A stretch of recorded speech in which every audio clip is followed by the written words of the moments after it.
Welcome viewers. Uttar Pradesh కాన్పూర్లో నివసిస్తున్న ఒక family, ఆ కుటుంబంలోని కుశాగ్ర కనోడియా అనే ఒక 16 సంవత్సరాల కుర్రాడికి జరిగిన దారుణమైన సంఘటన గురించి ఈరోజు వీడియోలో తెలుసుకుందాం.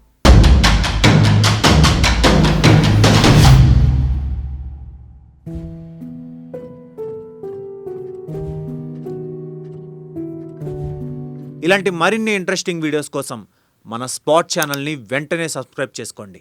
కుశాగ్ర తాత సంజయ్ కనోడియాకి పెద్ద టెక్స్టైల్ బిజినెస్ ఉంది. అదే వ్యాపారాన్ని అతని కొడుకు మనీష్ కనోడియా చూసుకునేవాడు. మనీష్ కొడుకు కుశాగ్ర.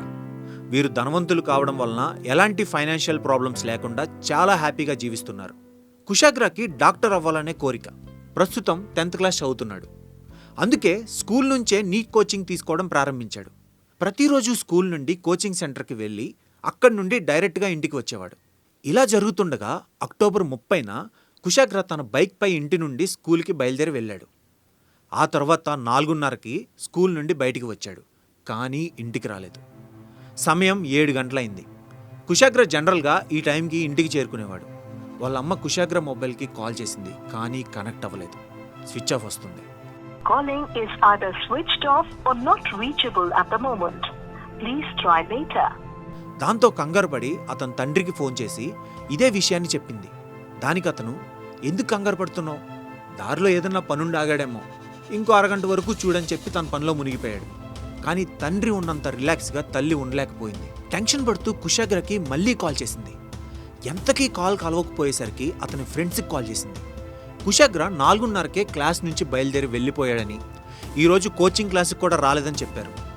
ఇది విన్న వాళ్ళ అమ్మ మరింత భయపడింది. కోచింగ్ క్లాస్కి వెళ్ళకపోతే ఇంకా తొందరగా రావాలి కదా, ఇంత లేటైనా రాకపోవడంతో కంగారు మరింత ఎక్కువైంది. వెంటనే బంధువులకు చెప్పి కుశాగ్రని వెతకమని చెప్పింది. అప్పటికీ సమయం రాత్రి 8 గంటలైంది. ఇంతలో మెయిన్ డోర్ కింద నుండి ఒక లెటర్ వచ్చి చేరింది. అది చూసి కంగారు పడుతూ పరిగెత్తుకొని వెళ్ళి ఆ లెటర్ తీసి ఓపెన్ చేసి చూసింది. అది 2 పేజీల లెటర్. దాంట్లో ఇలా ఉంది: నీ కొడుకు క్షేమంగా ఇంటికి తిరిగి రావాలంటే మీరు ఏం చెయ్యాలో ఈ కింద ఉన్న ఇన్స్ట్రక్షన్స్ ఫాలో అవ్వాలని ఉంది. వెంటనే ఆ విషయాన్ని తన భర్తకి ఫోన్ చేసి చెప్పింది. వెంటనే ఇంటికి చేరుకుని తన భర్త ఆ లెటర్ చదివి షాక్ అయ్యాడు. ఆ లెటర్లో ఏమనుందంటే, మీరు పండగ మూడ్లో ఉన్నట్లున్నారు, మీ మూడ్ని చెడగొట్టడం మాకు ఏ మాత్రం ఇష్టం లేదు, కానీ మీ అబ్బాయి క్షేమంగా ఇంటికి తిరిగి రావాలంటే మేము అడిగిన డబ్బును 1 గంటలో రెడీ చేయండి. మీరు ఇందులో పెద్దగా భయపడాల్సిన పని లేదు. మేము అడిగినట్లు డబ్బిస్తే మీ అబ్బాయిని క్షేమంగా ఇంటికి పంపిస్తాం. సో 1 గంటలో 30 లక్షలు రెడీ చేసి పెట్టండి. డబ్బు రెడీ అయ్యాక తెల్లవారుజామున షార్ప్ 2 గంటలకి కోకోకోలా ఇంటర్సెక్షన్ సెంటర్కు దగ్గరకు తీసుకురండి. మీరు అక్కడికి వచ్చిన తర్వాత మేమే సిగ్నల్ ఇస్తాం. మేము సిగ్నల్ ఇచ్చాక మీరు ఆ డబ్బును అక్కడ వదిలేసి వెళ్ళిపోవాలి. మీరు వెళ్ళిపోయిన 1 గంటలో మీ అబ్బాయి మీ ఇంటికి వస్తాడు. ఇలా కాకుండా మీరు సొంత తెలివితేటలు ఉపయోగించి పోలీసులు, మీడియా అంటూ ఏవైనా ప్లాన్లు వేశారంటే మీ అబ్బాయి మీకు ప్రాణాలతో తిరిగి రాడు. మీరు గుర్తుంచుకోవాల్సింది 3 విషయాలు: 1 30 లక్షలు, 2 కోకోకోలా ఇంటర్సెక్షన్, 3 తెల్లవారుజామున 2 గంటలు అని రాసింది. నెక్స్ట్ పేజీలో ట్రస్ట్ ఇన్ అల్లా అని కూడా రాసింది. ఇది చదివిన తల్లిదండ్రులు గజ వణికిపోయారు. ఏం చేయాలో అర్థం కాలేదు. వాళ్ళు ఆలోచించేది డబ్బు గురించి కాదు, ఎందుకంటే వాళ్ళ దగ్గర చాలా డబ్బు ఉంది.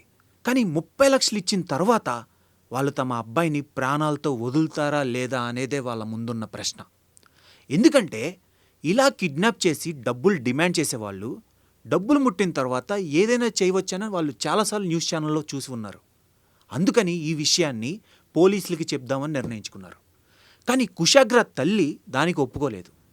ఎందుకంటే ఈ వ్యవహారం అంతా ఒకవేళ సరిగ్గా జరగకపోతే తన కొడుకు ప్రాణాలకే ప్రమాదం అని భయపడింది. అందుకని వాళ్ళు అడిగిన డబ్బులు వాళ్ళకి ఇచ్చేద్దామని భర్తతో అంది. కానీ మనీష్ దానికి అంగీకరించలేదు. మనం పోలీసులకి చెప్పకుండా ఉంటే ఇంకా ప్రాబ్లమ్స్లోకి వెళ్ళిన వాళ్ళం అవుతాం. మన బిడ్డ క్షేమంగా తిరిగి రావాలంటే అది పోలీసుల వల్లే అవుతుందని ఆమెకి సర్ది చెప్పి ఆ లెటర్ తీసుకొని పోలీస్ స్టేషన్కి వెళ్ళాడు. అక్కడ మిస్సింగ్ కంప్లైంట్ ఇచ్చాడు. పోలీసులు 8 గంటలకి మిస్సింగ్ కేసు నమోదు చేసుకొని 9 గంటలకు వీళ్ళుండే అపార్ట్మెంట్ దగ్గరకు వచ్చారు. ఎంక్వైరీకి వచ్చిన పోలీసులు మనీష్ భార్యను అడిగిన మొదటి ప్రశ్న, ఈ లెటర్ మీకు పంపించిన వాళ్ళని మీరు చూసారా అని.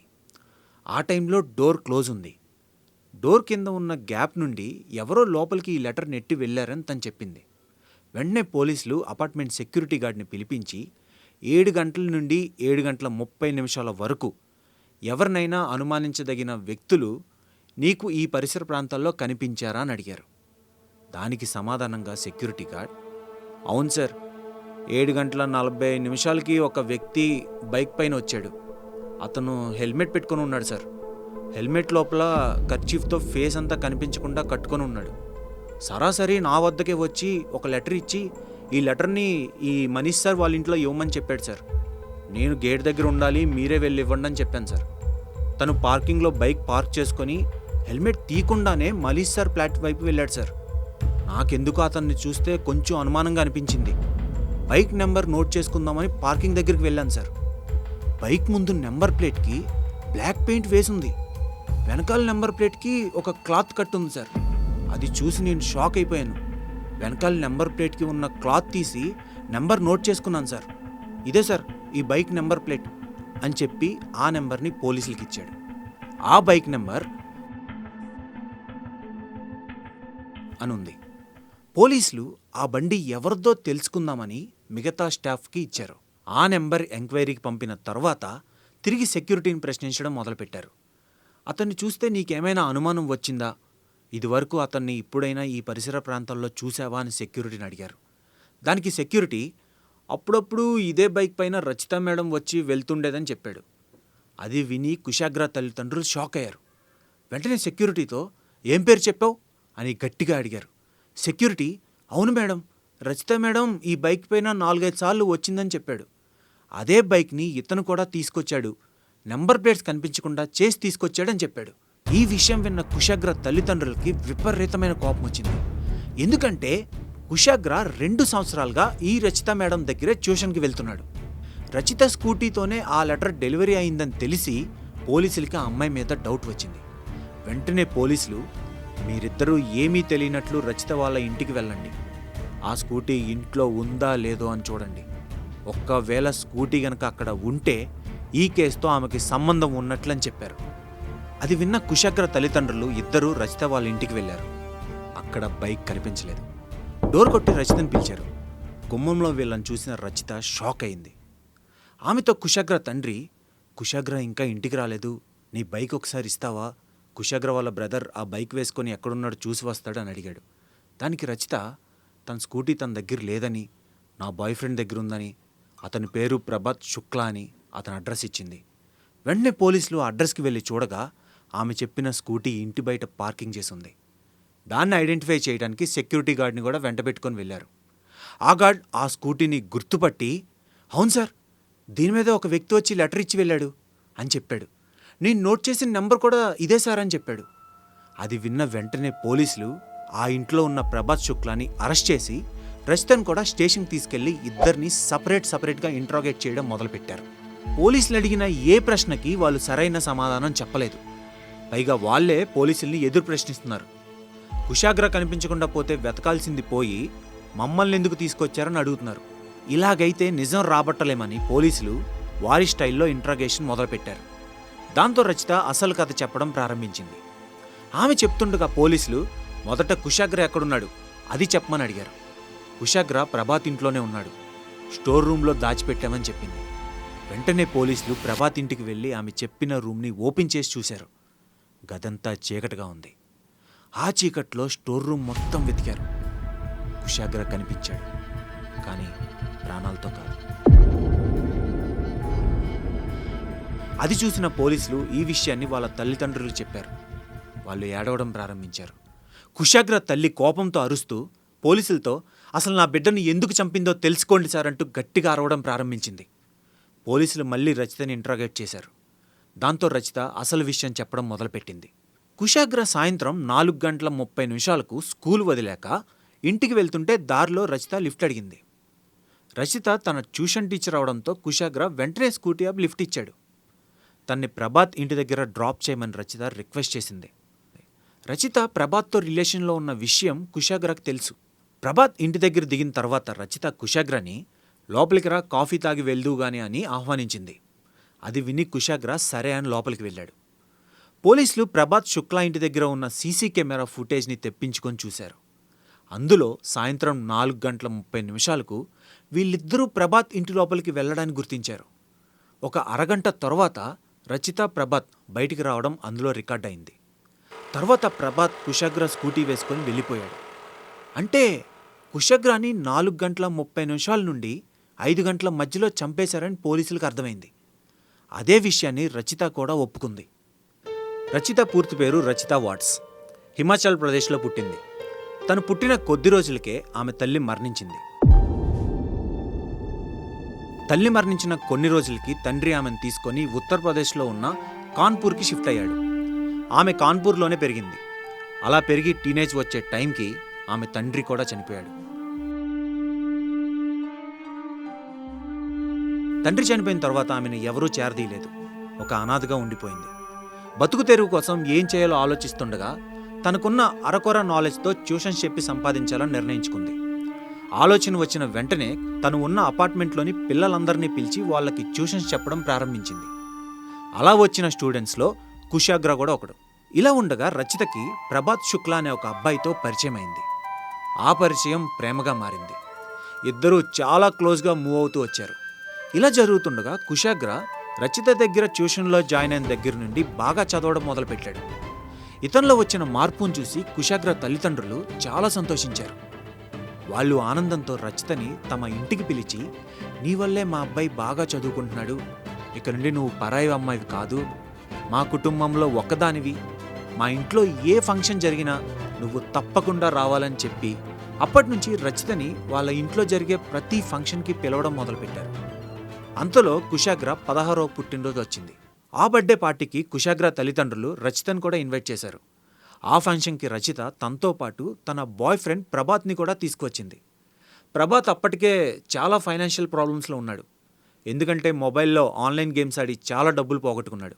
ఆ పోగొట్టుకున్న డబ్బులు తిరిగి సంపాదించాలంటే మళ్ళీ కొంత పెట్టుబడితో ఆన్లైన్ గేమ్స్ ఆడాలని నిర్ణయించుకున్నాడు. దానికోసం పెట్టుబడి కావాలని ఎదురుచూస్తున్న టైంలోనే ఈ బర్త్డే ఇన్విటేషన్ వచ్చింది. అలా అక్కడికి వచ్చిన ప్రభాత్ కుశాగ్ర బర్త్డే ఫంక్షన్ చూసి ఆశ్చర్యపోయాడు. వాళ్ళ హోదా, డబ్బు చూసి ప్రభాత్ ఆలోచన మారింది. వీళ్ళ దగ్గర ఉన్న డబ్బుతో కొంచెం కొట్టేసినా మన జీవితం మారిపోతుందని ఆలోచించడం మొదలుపెట్టాడు. ఆ ఫంక్షన్ ముగిసిన వెంటనే రచితను తీసుకొని ఇంటికి వెళ్ళి తన ప్లాన్ గురించి ఎక్స్ప్లెయిన్ చేశాడు. కుశాగ్ర నీ స్టూడెంటే కాబట్టి నువ్వు రమ్మన్న చోటికి ఖచ్చితంగా వస్తాడు. స్కూల్ అయ్యాక నువ్వు కుశాగ్రని మెల్లగా మన ఇంటికి ఇన్వైట్ చేసావంటే తన్ని మనం కిడ్నాప్ చేసి డబ్బులు డిమాండ్ చేద్దాం. అప్పుడు మనం అడిగినంత డబ్బు వాళ్ళు ఇస్తారు. ఆ డబ్బుతో మనం హ్యాపీగా ఉండొచ్చని చెప్పాడు. దానికి రచిత ముందు ఒప్పుకోలేదు. కానీ ప్రభాస్ ఫోర్స్ చేయడంతో ఒప్పుకుంది. అలా వాళ్ళు ప్లాన్ అమలు చేయడం కోసం వెయిట్ చేస్తున్నారు. ఆ రోజు రానే వచ్చింది. అక్టోబర్ 30, 2023. ప్లాన్ ప్రకారం అతన్ని లిఫ్ట్ అడిగి ఇంటి దగ్గరికి తీసుకువెళ్ళింది. కాఫీ కోసం ఇన్వైట్ చేసింది. ఆ కాఫీలో స్లీపింగ్ టాబ్లెట్స్ వేసింది. ఆ స్లీపింగ్ టాబ్లెట్స్ వేసిన కాఫీని తాగిన కుశాగ్ర స్పృహ తప్పి పడిపోయాడు. వెంటనే ప్రభాత్ అండ్ రచిత కుశాగ్ర నోట్లో బలవంతంగా కర్చీఫ్ కుక్కి అతని మెడకి ఒక తాడును లాగి శ్వాస ఆడకుండా చేసి చంపేశారు. అతను చనిపోయిన తర్వాత ప్రభాత్ ఫ్రెండ్ ఆర్యన్ పిలిచి స్కూటీ వేసుకొని వెళ్ళి కుశాగ్ర వాళ్ళ ఇంటి దగ్గర ఈ లెటర్ ఇవ్వమని ఒక లెటర్ ఇచ్చారు. ప్రభాత్ చెప్పినట్లుగానే ఆర్య రచిత బైక్ మీద కుశాగ్ర ఇంటికి ఉత్తరాన్ని తీసుకొని వెళ్ళాడు. ఆ లెటర్ ఇంట్లో వేశాడు. ఆ విషయం విన్న పోలీసులు, మీరు కిడ్నాప్ చేసి డబ్బులు వసూలు చేద్దాం అనుకున్నారు, మరి ఎందుకు చంపారు, ఇంకేదో రీజన్ ఉండే ఉంటుంది, నిజం చెప్పండి అని అడగ్గా, దాంతో రచిత, పెద్ద రీజన్ ఏమీ లేదు సార్, డబ్బులు తీసుకొని వదిలేస్తే కుశాగ్రకు మేము ఆల్రెడీ తెలుసు కాబట్టి తర్వాత మా పేర్లు బయట పెడతాడని భయపడి చంపేశామని చెప్పింది. వీళ్ళు చేసిన క్రైమ్ పట్ల ఎంత నమ్మకంగా ఉన్నారంటే కుశాగ్రని చంపిన తర్వాత ఒక పెద్ద కార్ షోరూమ్కి వెళ్ళి మాకింకో 2-3 రోజుల్లో క్యాష్ చేతికి రాబోతుందని అక్కడున్న మేనేజర్తో మాట్లాడి ఒక పెద్ద కార్ని ప్రీ బుకింగ్ కూడా చేసుకున్నారని ఇన్వెస్టిగేషన్లో తెలిసింది. అంతేకాకుండా హనీమూన్ కోసం చాలా ప్లేస్లకి టికెట్స్ కూడా బుక్ చేసుకున్నారని తెలిసింది. 3 నిందితులపై సెక్షన్ 302, 364 మరియు 201 కింద కేసు నమోదు చేయబడింది. కేసు ఇంకా విచారణలో ఉంది.